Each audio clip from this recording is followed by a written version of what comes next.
গণভোটে হ্যাঁ জয়ী হওয়ার পরেও কেন জুলাই সনদ বাস্তবায়ন নিয়ে এত সমস্যা, এটা আসলে আমাদের জানা নেই। আর তাদেরই পক্ষেরই একজন উকিল যখন এটাতে রিট করে তখন এই কষ্টের জায়গা আর ধরে রাখার মতন কোনো অবস্থা থাকে না। তো আমরা চাই জুলাই সনদ বাস্তবায়ন হোক। জুলাই সনদ বাস্তবায়ন না হলে আমরা অভ্যুত্থানের সময় যে ত্যাগ স্বীকার করে রাস্তায় এসেছিলাম, আমরা আবারও হয়তো রাজপথে আমাদেরকে নামতে হবে। তবে জনাব তারেক রহমানকে একটা বিষয় স্মরণ করিয়ে দিতে চাই। আপনি হয়তো দেশে ছিলেন না, কিন্তু দেশে যে কি ঘটেছিল সে সম্পর্কে আপনি খুব একটা বেশি ধারণা পাননি। আপনি হয়তো শুনেছেন যে দেশে কি হয়েছিল, কিন্তু বাস্তবের রূপটা আপনি দেখেননি। আমাদেরকে এতটা নির্যাতিত এবং নিপীড়িত করা হয়েছে যে হাতের মোবাইল ফোনটাও কিন্তু ঠিকভাবে ব্যবহার করতে পারিনি আমরা। গণমাধ্যম কর্মী আপনারা যারা আছেন তারা কিন্তু এটার সাক্ষী আছেন যে আমাদেরকে ফোনটা পর্যন্ত ব্যবহার করতে দেয়নি। ছাত্র প্রতিনিধিরা রাস্তায় ঘুমিয়েছে। আমরা যখন গণভবন সংরক্ষণ এবং পুনরুদ্ধারের কাজে যাই তখন দেখেছি যে প্রত্যেকটা নথিতে লেখা আছে যে কোন এলাকায় কে লিডিং পর্যায়ে ছিল। প্রত্যেকের নাম, তার বাবার নাম, তার সমস্ত ঠিকানা কিন্তু সেখানে দেওয়া ছিল।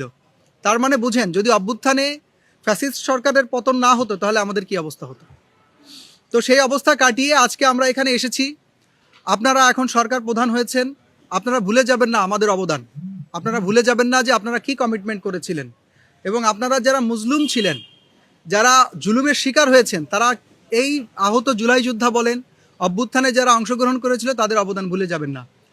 তো জুলাই সনদ বাস্তবায়নে কোনো ধরনের কার্পণ্যতা করলে এদেশের জনগণ, সাধারণ জনগণ, আহত জুলাই যোদ্ধা, শহীদ পরিবার কেউই মেনে নিবে না, এবং আবারও তারা রাজপথে নামবে।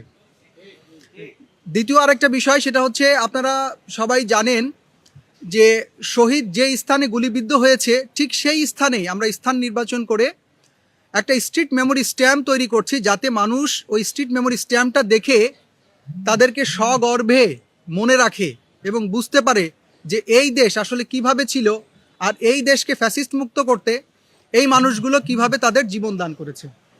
তো সেই স্ট্রিট মেমোরি স্ট্যাম্পগুলো কিন্তু সুন্দরভাবে তৈরি হয়নি।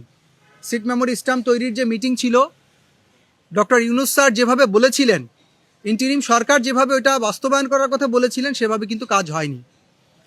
শহীদের স্ট্রিট মেমোরি স্ট্যাম্প তৈরি করতেও যদি সেখানে টাকা মেরে চুরে খেতে হয়, ভাই এই কষ্ট রাখার জায়গা নেই। স্ট্রিট মেমোরি স্ট্যাম্পগুলো সুন্দরভাবে করার আহ্বান জানাই, এবং সেগুলো রক্ষণাবেক্ষণ করতে যদি আপনারাও সরকার ব্যর্থ হন, তাহলে আমরা ছাত্র প্রতিনিধিরা, আমাদের ভাই ব্রাদারই তো মারা গেছে, আমাদের বোনেরাই তো মারা গেছে। তো আমরাই ইনশাল্লাহ এটা প্রোটেকশন দেওয়ার জন্য যা করতে হয় সেই ব্যবস্থা আমরা নিব।